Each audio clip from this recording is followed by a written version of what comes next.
चुनाव ड्यूटी में मेरा परिचय हुआ है हमारे बहुत ही टैलेंटेड और soft spoken intelligent doctor Bhupesh Pant ji से।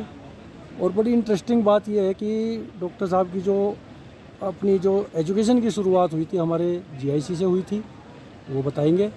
और साइंस स्टूडेंट रहे हैं, बीएससी एमएससी और बाद में बीएड एमएड करके, और फिलहाल असिस्टेंट प्रोफेसर एजुकेशन राजकीय डिग्री कॉलेज चिन्याली। तो डॉक्टर साहब, पहले तो मुझे यही ताज्जुब हुआ। नमस्कार सर। नमस्कार। कैसे आपको मोटिवेशन मिला इस फील्ड में आने का? क्या सपना था बचपन से? और बताइएगा अपनी अर्ली एजुकेशन और सब के बारे में।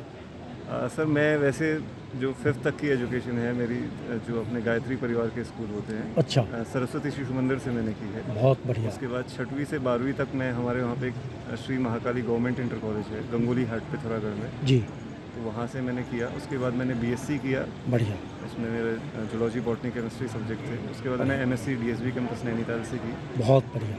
और उसके बाद आगे कुछ चलता रहा। बीएड टीचिंग एक अपना एक प्रोफेशन है, हालांकि पहाड़ से हूँ, इंटीरियर से हूँ, बहुत पता नहीं होता, गाइडेंस नहीं होता करना क्या है जीवन में। जो साथियों ने बताया या हमारे जो गुरुजन हैं उन्होंने बताया, उसी से चलते रहे और बीएड किया, एमएड किया और होते होते इधर एजुकेशन के फील्ड में आ गया, जो कि साइंस बैकग्राउंड से था पहले। बहुत बढ़िया। कुछ वक्त बीएड कॉलेजेस में भी पढ़ाया। अच्छा, आप अभी बता रहे थे कि जो हमारा इंटीग्रेटेड टीचर्स एजुकेशन प्रोग्राम है नैनीताल यूनिवर्सिटी का, उसमें भी आप रहे हैं। हाँ, मैं नैनीताल यूनिवर्सिटी में हमारा प्रिपरेटरी मोड का इंटीग्रेटेड टीचर एजुकेशन प्रोग्राम चल रहा है जी। जो शुरुआती दौर पे 42 जहाँ तक मुझे याद आ रहा है, हाँ जी, ऑल ओवर इंडिया में खुले थे। बढ़िया उसमें से कुमाऊं यूनिवर्सिटी एक भाग्यशाली विश्वविद्यालय था जहाँ पे ये शुरुआत हुई। बढ़िया। और वहाँ पे प्रिपरेटरी मोड का चल रहा है 3 to 5, अभी भी वहाँ पे एडमिशन चल रहे हैं, बढ़िया जी। जो कि नेशनल टेस्टिंग एजेंसी उसका एडमिशन करवाती है। अच्छा, और उसके थ्रू एडमिशन होते हैं, लोकल लेवल पे नहीं होता उसका, जी उसपे जी मेरिट जी बनती जी, है उसके बाद। बहुत बढ़िया। वहाँ पे मेरे को सौभाग्य मिला सर, मैं डीएसबी का ही पढ़ा भी हूँ और अच्छा। वहीं पे मुझे एज ए हेड कुछ वक्त मुझे काम करने का मौका मिला। बहुत बढ़िया। और उसके बाद आगे की यात्रा शुरू हुई सर।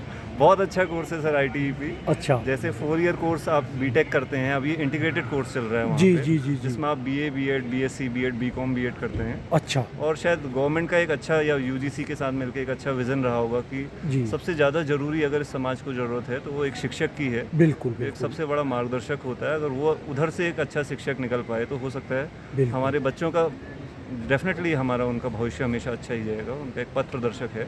बहुत तो इसी विज़न के साथ उन्होंने आईटीईपी को खोलने की कोशिश की है, जी जी जी, क्योंकि बीएड कॉलेजेस बहुत हो गए हैं और वो मशरूमिंग हो गई है बिल्कुल जी हर जी, जगह, वो गली गली क्वालिटी एजुकेशन क्वालिटी नहीं मतलब एजुकेशन निकल नहीं के आ आ रही रही है। तो क्वालिटी एजुकेशन के लिए उन्होंने आईटीईपी का भी उन्होंने जी निर्माण सर, किया सर। जी सर। बल्कि ये कोर्स पुराने टाइम में रीजनल कॉलेज ऑफ एजुकेशन चलाया बिल्कुल करते सर, थे। बिल्कुल आरआईज का चलाते RI थे। चलाते एक थे। मेरे दोस्त हैं गणेश जोशी जी, डॉक्टर गणेश जोशी जी, वो जी। आरआई अजमेर में हैं। बढ़िया उनका बड़ा साथ रहा, हमने अपने जो डिपार्टमेंट को इस्टेब्लिश किया उसमें।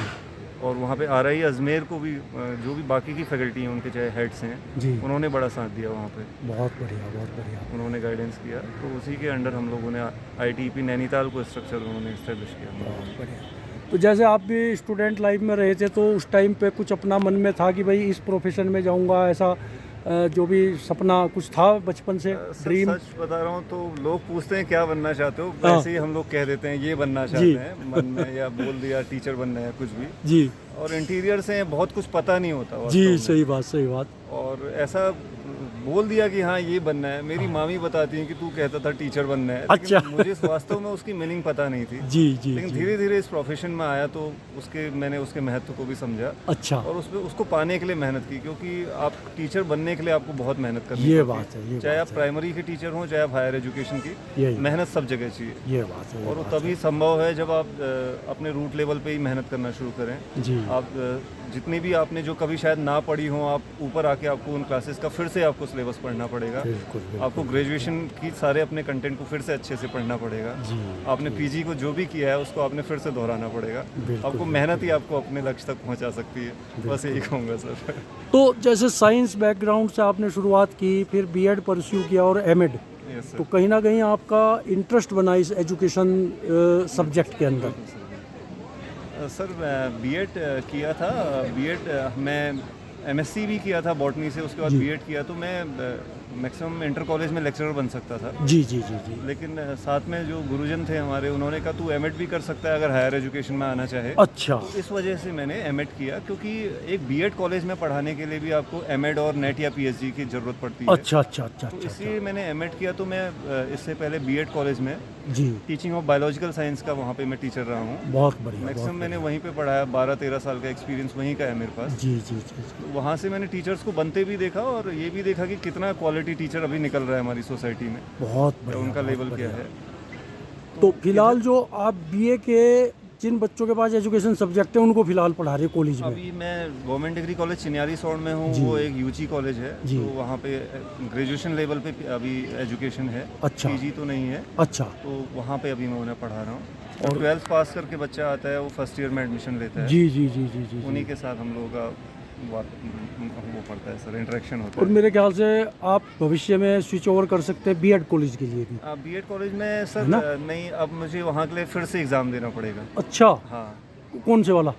फिर से असिस्टेंट प्रोफेसर के लिए यूकेपीएससी का जो है। अच्छा, मतलब बीएड कॉलेज की वैकेंसी अलग निकालते हैं वो निकलती तो यूकेपीएससी से ही हाँ। है, लेकिन उनकी सीट्स अलग होती हैं। सीट्स अलग हो जाती यहाँ है, पे- लेकिन उनकी जो रिक्वायरमेंट क्वालिफिकेशन वगैरह वो सब पूरा कर चुके हैं आप? वो मैं कर चुका हूँ। आज भी मतलब होल्ड करते हो आप? मैं दोनों की करता हूँ, बीए एजुकेशन की भी हाँ, और हाँ। बीएड की भी, बहुत और एमएड बढ़िया। और एमए की भी। बहुत बढ़िया, बहुत बढ़िया। बीएड में डिफरेंस ये आ जाता है, बीएड कॉलेज में पढ़ाने के लिए आपको एमएड की ज़रूरत पड़ती है। अच्छा। एमएड है तो डेफिनेटली बीएड भी होंगे ही। जी लेकिन जी। यहाँ पे अगर आप एमए एजुकेशन या बीए एजुकेशन में आप पढ़ाना चाहें, अच्छा तो आप अपने सब्जेक्ट से एमए करिए, उसके हाँ। बाद आप नेट या पीएचडी करिए। आपका अच्छा हो जाएगा। अच्छा अच्छा, वहाँ मतलब पे आपको अपना सब्जेक्ट में पीजी करना है। हाँ आपने एमए एमएससी एमकॉम जो भी किया है, हाँ जी, उसके बाद आपको बीएड और एमएड करना जरूरी है। पीएचडी करना पड़ेगा। हाँ। तब आप बीएड के लिए एलिजिबल होते हैं। बिल्कुल बिल्कुल बिल्कुल। बल्कि बीच में एक बड़ी रेस थी, हमारे सर्विंग टीचर्स भी बोला करते थे जी एमए एजुकेशन कर रहे हैं हम, एमएड के इक्वल माननी जाएगी। मैं कहा भाई ऐसा भ्रांति है आपकी, दोनों में थोड़ा सा अंतर है, एक एकेडमिक रहेगा और एक थोड़ा सा प्रोफेशनल। एमएड थोड़ा सा प्रोफेशनल हो जाता है और यहाँ पे आपको प्रैक्टिकल एस्पेक्ट ज़्यादा है। क्योंकि हाँ आपने उन टीचर बच्चों को तैयार करना है कि जो भविष्य में टीचर बनेंगे। हाँ हाँ तो थ्योरेटिकल से ज़्यादा प्रैक्टिकल पोर्शन ज़्यादा हो जाता है, जी। और यहाँ पे थोड़ा सा थ्योरेटिकल ज़्यादा है एमए में।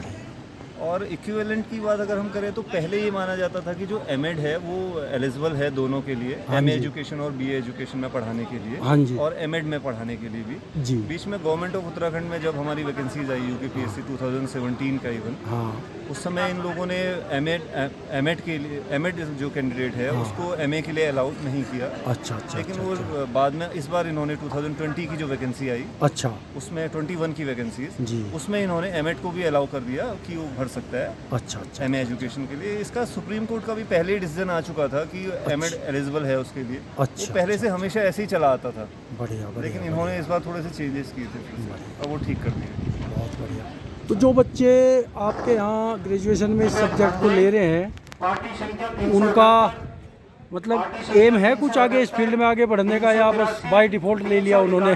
सर अभी तो मुझे ऐसा लगता है कि जो बच्चा एजुकेशन लेता है हाँ जी। उसका जो अभी ग्रेजुएशन फर्स्ट ईयर में जो बच्चे ले रहे हैं, वो इसलिए एजुकेशन लेते हैं, शायद उनको इजी लगता है। इजी लगता है वो उनको लगता है कि जो बाकी सब्जेक्ट्स हैं थोड़ा ज़्यादा पढ़ना पड़ेंगे, हाँ। या फिर वो मेरिट में वो बच्चे आ रहे हैं एजुकेशन की ओर जो मेरिट में लो हैं, ओहो। क्योंकि हिस्ट्री, इकोनॉमिक्स, पॉलिटिकल साइंस में जो टॉप मेरिट के हैं वो आगे उनको मिल मतलब जाती है। इसकी इम्पोर्टेंस नहीं समझ पा रहे। हाँ, उनकी इम्पोर्टेंस नहीं समझ पा रहे हैं। अभी हम लोगों ने थोड़ी देर पहले बात भी की थी जी। ऑफ कैमरा कि हर एक सब्जेक्ट अपने आप में बहुत अच्छा है, बिल्कुल बस स्टूडेंट डिपेंड करता है उसके ऊपर कि वो कितनी मेहनत उस पर करता है। बिल्कुल बिल्कुल क्योंकि जो एमए एजुकेशन के बाद एमए या बीए का टीचर भी बने हैं, उन्होंने हाँ। भी डेफिनेटली उसी सब्जेक्ट को कहीं ना कहीं पढ़ा है, बिल्कुल इसीलिए वो यहाँ तक पहुँचे हैं। बिल्कुल बिल्कुल तो हर एक बच्चा अगर अपने सब्जेक्ट में बहुत मेहनत करे तो हाँ। उसको उसका लक्ष्य मिलेगा। बिल्कुल। हर एक सब्जेक्ट की अपनी एक अहमियत है, उसकी अपनी एक इम्पोर्टेंस है। बल्कि सीरियस स्टूडेंट मिलता है तो आप गाइड कर सकते हैं। आजकल तो बड़ी प्राइवेट यूनिवर्सिटी जो है, अजीम प्रेम जी यूनिवर्सिटी और टिस तो बहुत पहले से भी कर रहा है इसको, एमए एजुकेशन, और बड़ा उनका एक प्रोफेशनल कोर्स है ये एमए एजुकेशन, और बड़ी हाई फीस जा रही है मैं देखता हूँ। और ज़्यादातर बीटेक वाले, एमटेक वाले, डेवलपमेंट सेक्टर में जो काम करने के इच्छुक लोग हैं वो एमए एजुकेशन परस्यू कर रहे हैं। तो ये चीज़ भी आप बच्चों को बता सकते हैं कि भाई ये इसको ऐसे कंसीडर मत करो कि एक फिलर है, फुल टाइम कोर्स के तौर पे लेके चलो। आइए जी, एमए एजुकेशन की भी अपनी वैल्यू है। बहुत अपार्ट value फ्रॉम है, है ना बिल्कुल बिल्कुल सर। टीचिंग बने डेवलपमेंट सेक्टर एनजीओज कहीं भी है। इनको लेते हैं और Yes, sir. ग्रामीण बच्चों को तो मैं देख सकता हूँ कि बहुत सारे ऐसे एनजीओ हमारे जो रूरल डेवलपमेंट में काम करते हैं तो बड़ी अच्छी करियर एजुकेशनल अपॉर्चुनिटी है। गाइडेंस में अगर आप जाना चाहें गाइडेंस के फील्ड में तब भी आपका एमए एजुकेशन है MA तो आप एजुकेशन। बहुत अच्छा वहाँ पे स्कोप है जी जी क्योंकि आपको एमए एजुकेशन करके एजुकेशन के फील्ड का हर एक A to Z इन्फॉर्मेशन आपके पास होती है। बिल्कुल आपको उसकी हिस्ट्री से लेकर के जो भी एडवांसमेंट आप आज के वक्त पे हो रहे हैं उसमें तो आपको पता होते हैं। तो एमए एजुकेशन अपने आप में बहुत अच्छा एक सब्जेक्ट है क्योंकि एजुकेशनल चेंजेस भी बेहतर वही ला सकते हैं जिन्होंने कहीं ना कहीं एजुकेशन को गहराई से पढ़ा हो उसे बिल्कुल समझते हैं। बिल्कुल बिल्कुल। मुझे लगता है कि एमए एजुकेशन अगर कोई सही से परस्यू करे तो बहुत चेंजेस लेके आ सकता है सोसाइटी में। तो ITEP कोर्स अच्छा कुछ रिवोल्यूशनाइज करेगा हमारे एजुकेशन सिस्टम को। डेफिनेटली सर वो उनका बहुत चेंजेस लेके आएगा क्योंकि वो बच्चा वहाँ पे आ रहा है जो 12th के बाद ही ये समझता है कि मुझे कहाँ जाना है। जी जी जी जी शायद हम लोगों को ना पता हो लेकिन उन लोगों को पता है अभी अपने वक्त पे कि बढ़िया, 12th के बाद उन्होंने टीचर बनना है। बढ़िया बढ़िया पहले ये था कि ग्रेजुएशन के बाद बच्चे को पता चलता था कि अब क्या करूँ। जी जब कई बच्चे उसमें ऐसे होते थे जिनका कुछ नहीं हो रहा था तो वो बीएड करने आ जाते बीएड थे। करने आ जाते लेकिन अब ये बच्चा वो है जिसको ये पता है कि मुझे टीचर बनना है उसके एम्स फिक्स्ड हैं। तो 12th करेगा एनटीए के एक एनटीए अपने आप में बहुत अच्छी इंस्टीट्यूशन है जहाँ पे वो टेस्ट देगा जी। और क्वालिटी मार्क्स ही हमारे पास डेफिनेटली आएगा। बढ़िया। तो क्वालिटी टीचर्स आएंगे तो क्वालिटी एजुकेशन भी होगी और अच्छे स्टूडेंट्स भी निकलेंगे तो आउटपुट भी हमारा अच्छा ही होगा। और कहीं ना कहीं थोड़ा हमारे जो अच्छे रेप्यूटेड ओल्ड बीएड कॉलेज हैं उनको थोड़ा सा जैन सर एक प्रयास भी करें कि अपने लेवल पे प्लेसमेंट करें बच्चों का। तो आइए आइए साहब। GIC के प्रिंसिपल